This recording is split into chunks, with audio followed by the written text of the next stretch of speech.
தீர்க்கப்பட்டதினாலே நியாய தீர்ப்பை குறித்தும் கண்டித்து உணர்த்துவார்.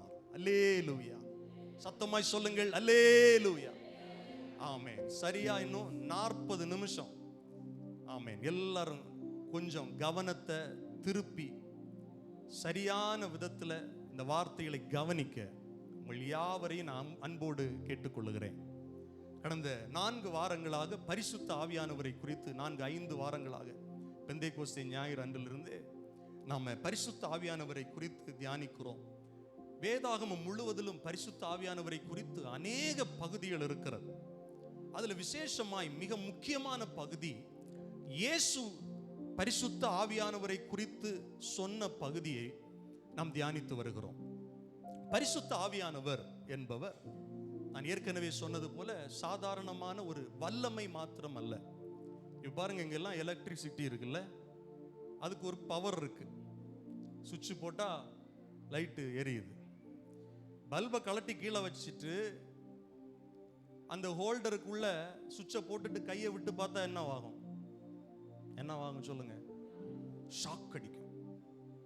ஏதோ ஒரு பவர் இருக்கு அதுல. இன்னைக்கு அநேகர் பரிசுத்த ஆவியானவர் இப்படி தான் அவ்வளவுதான் அப்படின்னு மட்டுப்படுத்துறாங்க. ஆண்டவர் ஒரு சின்ன ஒரு வல்லம், அவ்வளவுதான். பரிசுத்த ஆவியானவர் வந்தா ஜனங்கள் பொத்து பொத்துன்னு விழுந்துருவாங்க, சும்மா ஸ்பீடா கை தட்டுவாங்க. கடைசி பாட்டு ஒரு கொஞ்சம் ஸ்பீடா கை தட்டி பாடி கொஞ்சம் அந்நிய பாஷை பேசி அவ்வளவுதான் அப்படின்னு நிறைய பேர் பரிசுத்த ஆவியானவரை ஒரு குறுகிய மனப்பான்மையோடு பார்க்கிறார்கள். பரிசுத்த ஆவியானவரா? அவர் வரங்கள் வல்லமை தருகிறவர், அவ்வளவுதான். அப்படி இல்லை. பரிசுத்த ஆவியானவர் வெறும் வல்லமை அல்ல, அவர் ஆள் தத்துவம் உடையவர். நான் சொன்ன இந்த எலக்ட்ரிசிட்டிக்கு ஒரு சின்ன பவர் இருக்கு. ஆனா இந்த எலக்ட்ரிசிட்டிக்கு தனியாக ஒரு சித்தம் இல்லை, உணர்வு இல்லை, அதற்கு உயிர் இல்லை. ஆனால் நான் பிரசங்கம் பண்ணுகிற இந்த பரிசுத்த ஆவியானவர் ஜீவனுள்ள தேவன் என்று பல வேத ஆதார வசனங்கள் இருக்கின்றன. அவர் தேவன், திருத்துவத்தின் 3ஆம் நபர். ரட்சிக்கப்பட்ட ஒவ்வொரு தேவனுடைய பிள்ளைகளும் இந்த கிருபையின் நாட்களில் சரியாக அறிந்து கொள்ள வேண்டியவர் பரிசுத்த ஆவியானவர்.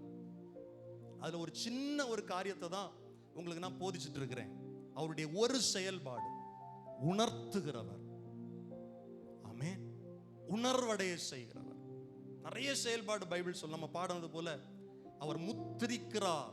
மீட்கப்படும் நாளுக்கென்று நம்மை அவருடைய ஆவியினால முத்திரிக்கிறார் பரிசுத்த ஆவியானவர். இல்ல, எப்போ ஒரு ஒரு தபால் இல்லைன்னா ஒரு லெட்டர் வேலிடா இருக்கும்னா அரசு முத்திரை போட்டாதான் அது என்னவா இருக்கும்? வேலிடா இருக்கும். அதே போல எந்த ஒரு ரட்சிக்கப்பட்ட பிள்ளை மீட்கப்பட்ட நாள், அதாவது கர்த்தருடைய வருகையில அவரோடு போனோம்னா எது வேலிடா இருக்கும்னா பரிசுத்த ஆவியின் நாள் முத்திரிக்கப்பட்டவர்கள் தான். அது அவருடைய ஒரு செயல்பாடு. இன்னொரு இடத்துல வாசிக்கிறோம், கர்த்தர் பரிசுத்த ஆவியானவர் தம்முடைய சித்தத்தின்படி அவனவனுக்கு வரங்களை பகிர்ந்து கொடுக்கிறார். அப்படின்னா பரிசுத்த ஆவியானவருக்கு என்று ஒரு சித்தம் இருக்கிறது. சாதாரண வேற எந்த வல்லமைக்கும் தனியா சித்தம் இல்லை. அவருடைய சித்தத்தின்படி, அவருடைய தீர்மானத்தின்படி. அப்போ ஒரு பரிசுத்த ஆவியானவர் ஆள் தத்துவம் உடையவர். அந்த பரிசுத்த ஆவியானவர் உங்களுக்குள்ள எனக்குள்ள இருக்கிறார். அல்லேலூயா. அவர் உணர்த்துகிறார் என்று போதித்து வருகிறோம். அதுல மிக முக்கியமான 2 காரியங்களை கடந்த வாரங்களில் நாம் தியானித்தோம். பாவத்தை குறித்து உணர்த்துகிறார். எது கொடிய பாவம் இந்த காலகட்டத்தில்? இயேசு கிறிஸ்துவை விசுவாசியாமல் இருப்பது பாவம் என்று அவிசுவாசிகளுக்கு இன்றைக்கு உணர்த்துகிறார். ரட்சிக்கப்பட்ட பிள்ளைகளுக்கு தேவ நீதியை குறித்து உணர்த்துகிறார். அது நம்முடைய ரட்சிப்பில் நிலைத்திருக்க உதவியாக இருக்கிறது. தேவ நீதி என் வாழ்க்கையில் வெளிப்படுகிறது. இயேசு கிறிஸ்துவின் மூலமாய் உண்டாகிற தேவ நீதி. அதை தியானிக்க தியானிக்க என்னவாகுதுன்னா, நானும் நீதி உள்ளவனாய் வாழணும், மற்றவர்களுக்கு நீதி செய்கிறவனா மாறணும் அப்படிங்கிற உணர்வை பரிசுத்த ஆவியானவர் ஒவ்வொரு நாளும் ரட்சிக்கப்படுகிறவர்களுக்கு கொடுத்து கொண்டே இருக்கிறார். அதான் வாசிச்சோம், நீங்கள் இனி இன்னை காணாதபடிக்கு நான் பிதாவினிடத்தில் போகிறபடியால் என்று இயேசு சொல்லுகிறார். இவ்வளவு நாள் என்ன பார்த்துட்டு இருந்தீங்க, இனி என்ன பார்க்க மாட்டீங்க. ஆனா வேறொரு தேற்றரவாளன் வருவார், அவர் உணர்த்துவார், அவர் உணர்த்திக்கிட்டே இருப்பார்.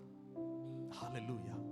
நான் உங்களை திக்கற்றவர்களாக விட மாட்டேன், ஒரு தேற்றரவாளனை உங்களுக்காய் அனுப்புகிறேன். பரிசுத்த ஆவியானவரை குறித்து பைபிள் சொல்லுது, அவர் வாக்கு கடங்காத பெருமூச்சுகளோடு நமக்காக வேண்டுதல் செய்கிறவர். இன்னொரு வேத பகுதி சொல்லுகிறது, இந்த முத்திரிக்கப்பட்ட பரிசுத்த ஆவியானவரை துக்கப்படுத்தாதிருங்கள் அப்படின்னு அவருக்கு ஃபீல் பண்றாரு இல்ல, ஃபீலிங்ஸ் இருக்கு. அப்போ இந்த வேத ஆதாரங்கள், வேத வசனங்கள் ஒன்றை தெளிவுபடுத்துகிறது, பரிசுத்த ஆவியானவர் ஆள் தத்துவம் உடையவர். ஹல்லேலூயா. சபை தெளிவாய் இதை புரிந்து கொள்ள வேண்டும். அவர் போதிக்கிறவர், டீச் பண்றார். வேத வசனங்கள் எல்லாம் பரிசுத்த ஆவியினால் அருளப்பட்டிருக்கிறது என்று பைபிள் சொல்லுது. அப்போ கவனிங்கள் தேவனுடைய பிள்ளைகளே, பாவத்தை குறித்து உணர்த்துதலை கவனித்தோம், நீதியை குறித்து உணர்த்துவார் என்று கவனித்தோம். இன்றைக்கு மிகவும் முக்கியமான ஒரு காரியம் வேத வசனம் சொல்லுகிறது. 11வது வசனம், இந்த உலகத்தின் அதிபதி நியாயம் தீர்க்கப்பட்டதினாலே நியாய தீர்ப்பை குறித்தும் கண்டித்து உணர்த்துவார். நியாய தீர்ப்பு, ஃபைனல் ஜட்ஜ்மெண்ட். யாருக்கு அந்த ஜட்ஜ்மெண்ட்? யார் இந்த உலகத்தின் அதிபதி? யார் நியாயம் தீர்ப்பார்? இவைகளைத்தான் இன்றைக்கு தியானிக்க போகிறோம். சுருக்கமாய் கவனிங்கள்.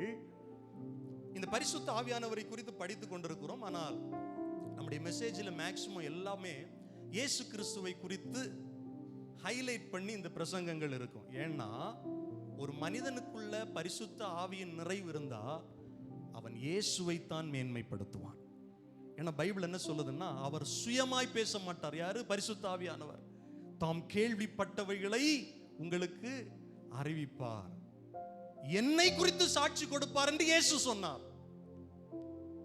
அப்போ பரிசுத்த ஆவியினால நிரப்பப்படுகிற ஒரு மனிதன் இயேசுவை தியானிப்பான், இயேசுவின் ரட்சிப்பை தியானிப்பான், இயேசு கொடுத்த பாவ மன்னிப்பை உணருவான், இயேசுவின் மூலமாய் வருகிற தேவ நீதியை ஹைலைட் பண்ணுவான். எந்த ஒரு மனுஷன் சுய நீதியை பேசுறானோ அவனுக்குள்ள பரிசுத்த ஆவியின் நிறைவு இல்லை என்ற அர்த்தம். கிறிஸ்தவத்தில் வளர வளர, ஆவியில பலப்பட ஒவ்வொரு மனுஷனுக்குள்ள இருக்கிற அவனுக்கு வெளிப்படுகிற ஒரு குணம் என்னன்னா தாழ்மை. இல்ல, யோவான் ஸ்நானகன் என்ன சொன்னாரு? யோவான் ஸ்நானகன் குறித்து பைபிள் என்ன சொல்லுது? அவன் ஆவியினால நிரப்பப்பட்டிருந்தான். குறிப்பா அவன் தாயினுடைய கர்ப்பத்தில் இருக்கும் போதே பரிசுத்த ஆவியினால் நிரப்பப்பட்டிருந்தான் அப்படின்னா பைபிள் சொல்லுது. அந்த யோவானுடைய ஸ்டேட்மெண்ட் என்ன தெரியுமா? அவர் பெருகவும் நான் சிறுகவும் வேண்டும். அப்ப ஆவியினால நிரப்பப்படுகிற ஒரு மனுஷன் இயேசுவை உயர்த்துவான், இயேசுவை மகிமைப்படுத்துவான், இயேசுவை எப்பவும் பெருசா பேசுவான். மாறா என் ஜபம், என் நீதி, நான் இவ்வளவு நாள் இருந்தேன், நான் செஞ்சேன், அப்படி ஒரு மனுஷன் சொல்றான் அப்படின்னாலே அவனுடைய ஆவி சரியில்லைன்னு அர்த்தம். அவனுடைய ரட்சிப்புல கேள்வி இருக்கிறது என்று அர்த்தம். எனக்கு அன்பான ஆண்டவருடைய பிள்ளைகளை, நம்ம ஆண்டவர் நம்மை சரியான பாதையிலே நடத்துவாராக. அப்போ 11வது வசனத்தின்படி யார் இந்த உலகத்தையும் இந்த உலகத்தின் அதிபதியாகிய பிசாசையும் நியாயம் தீர்ப்பார் என்று நாம் முதலாவது பார்க்க போகிறோம். யோவான் 5வது அதிகாரம் 22வது வசனம் வாசியுங்கள். அன்றியும் பிதாவை கனம் பண்ணும்படிக்கு,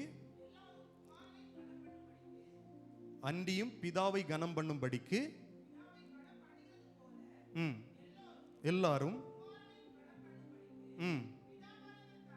பிதாவானவர் தாமே ஒருவருக்கும் நியாய தீர்ப்பு செய்யாமல் நியாய தீர்ப்பு செய்யும் அதிகாரம் முழுவதையும் குமாரனுக்கு ஒப்பு கொடுத்திருக்கிறார். கவனிங்கள், இந்த நியாய தீர்ப்பை வழங்குவது யார் என்றால் இயேசு கிறிஸ்து, குமாரனாகிய இயேசு கிறிஸ்து. பிதா தாமே நியாயம் தீர்க்காமல் எல்லாரும் இயேசுவை கனம் பண்ணும்படிக்கு பைபிள் சொல்லுது, அவர் பிதா நியாய தீர்ப்பு செய்யாமல் நியாய தீர்ப்பு செய்யும் அதிகாரம் முழுவதையும் யாருக்கு கொடுத்திருக்கிறார்? குமாரனாகிய இயேசு கிறிஸ்துவுக்கு கொடுத்திருக்கிறார். இந்த நியாயாசனத்திற்கு முன்பாக, அதாவது இயேசு கிறிஸ்துவுடைய நியாயாசனத்திற்கு முன்பாக, இந்த பூமியில் ஆதாம் முதற்கொண்டு பிறந்த ஒவ்வொரு மனிதனும், இனி பிறக்க போகிற ஒவ்வொரு மனிதனும் ஒரு நாள் இந்த நியாயாசனத்தில் வந்து நிற்க வேண்டும். ஒரு மனுஷன் கூட தப்ப முடியாது.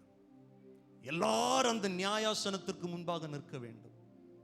இந்த உலகத்தையும் இந்த உலகத்தின் அதிபதியாகிய பிசாசையும் நியாயம் தீர்க்கிற முழு அதிகாரம் யாருக்கு கொடுக்கப்பட்டிருக்குன்னா, குமாரனாகிய இயேசு கிறிஸ்துவுக்கு கொடுக்கப்பட்டிருக்கிறது. ஹல்லேலூயா. பரிசுத்த ஆவியானவர் இதை உணர்த்துவார். நீங்க பிரசங்கி புஸ்தகத்தை வாசிச்சீங்கன்னா அதுல நிறைய பிலாசபிஸ் இருக்கும். உலகத்தில் இருக்கிற நிறைய தத்துவங்கள் இருக்கும். ஒரு மனுஷன் இப்படி வாழ்றான், அப்படி வாழ்றான், பூமிக்கு கீழே எல்லாம் மாயை, இளை வயதுல மனுஷன் எல்லாம் அனுபவிக்கிறான், அப்படிலாம் வரும். அவனுடைய கடைசி 2 வசனத்தை நீங்க வாசிச்சு பார்த்தீங்கன்னா, காரியத்தின் கடைத்தொகை, அந்த கடைசி வசனத்தை மட்டும் ஒருத்தர் வாசிங்க. காரியத்தின் கடைத்தொகை, அதாவது இந்த உலகத்தில் இவ்வளவு காரியங்கள் இருக்கு, வாழ்க்கை அவ்வளவு இருக்கு, வாழ வேண்டியது இவ்வளவு இருக்கு, அனுபவிக்க வேண்டியது இவ்வளவு இருக்கு, கண்களின் இச்சை இவ்வளவு இருக்கு, ஜீவனத்தின் பெருமை இவ்வளவு இருக்கு, எல்லாம் இருக்குன்னு ஞானி சொல்லிட்டு முடிக்கும் போது எப்படி சொல்றாருன்னா, கடைத்தொகை, அதாவது அந்த மனுஷனுடைய கடைசி நிலை, கடைசியில் அவன் ஒரு இடத்துல போய் நிக்கணும். என்ன வேணாலும் எப்படி வேணாலும் ஒரு மனுஷன் வாழலாம், ஆனா கடைசியா ஒரு இடத்துல போய் நிக்கணும். அதை வாழும் போது சிந்திக்கணும். வாசிங்கள். தேவனுக்கு பயந்து அவருடைய கற்பனைகளை கைக்கொள். எல்லா மனுஷர், இந்த பூமியில பிறந்த எல்லா மனுஷர் மேலும் விழுந்த கடமை. வாசிங்க. ஒவ்வொரு கிரியையும், அந்தரங்கமான ஒவ்வொரு காரியத்தையும், நன்மையானாலும் தீமையானாலும்